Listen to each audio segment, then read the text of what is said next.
EU-wide, the demand for organic food is increasing. However, 70% of organic food sold in Ireland has to be imported. More farmers growing organically in Ireland would mean more jobs at home and less energy used worldwide. This is why the Green Party in government is driving a commitment to increase more than fivefold the area in organic production in Ireland by 2012. For the first time ever, we've put an organic producer on the main board of Bord Bia, Vincent Cleary, CEO of Menis.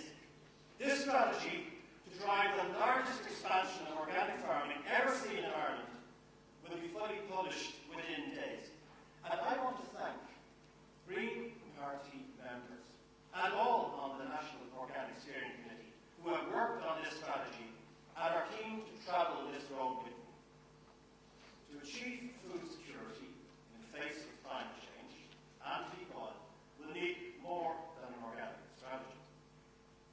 We must, as was said earlier, guard against the introduction of genetically modified crops. GM crops are a contamination threat to biodiversity and would undermine organic and indeed conventional non-GM farming. I'm working closely with John Gormley on this issue, and I believe we will succeed, because 80% of EU consumers want their food to be clean, green and GM-free. However, the EU consumer cannot currently get enough organic food. This explains to some extent why farmers' markets, allotments and community gardens have become so popular.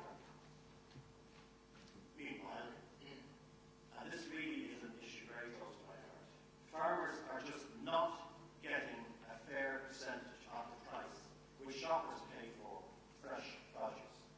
For example, out of €5 that a shopper pays for a bag of potatoes, the farmer gets just €1,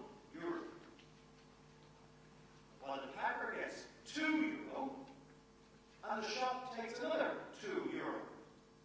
Now, I've met with all the large multiples to make my point, because starving the farmers of a viable return will kill the goose that lays the golden egg for those supermarkets.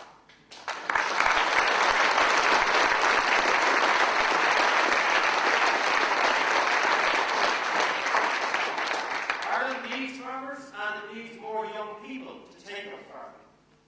Meanwhile, I want to say thank you to the many Green Party representatives, many here today indeed at the top table, who are working to develop better routes to market to locally grown Irish food. I recently organised a seminar for local authorities, managers, mayors, peerless and senior officials to develop a coordinated strategy to establish farmers' markets. New farmers' markets are opening all around the country as a result. And one of the mayors there at that seminar was our own Councillor Billy Gogarty, who is currently in hospital. And I just want to say here today, our thoughts are with you, Billy, at this time, and with your family. Not only must we sell more locally produced food, my job is also to develop more food growing skills.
and to thrive even when the oil is no longer available.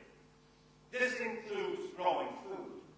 I just returned from Kinsale, where I had a real sense that the prospect of being free from oil dependency is an empowering, liberating, and exciting journey. To continue on that journey, to continue to build, to continue to grow, we as the Green Party need to succeed in a year's time at the local and European elections. And I urge all, watching at home and in this hall, to get behind our candidates, to ensure we can all share in their success. Because while others fear the future, the Green Party in government, with our colleagues, are putting a better, more resilient future in place now. The Green Party is driving this transition to freedom from fossil fuel dependency by putting our vision into action to live well without the oil well. We can inspire others, just as the late, great Martin Luther King, who was shot 40 years ago this very month, inspired us when he explained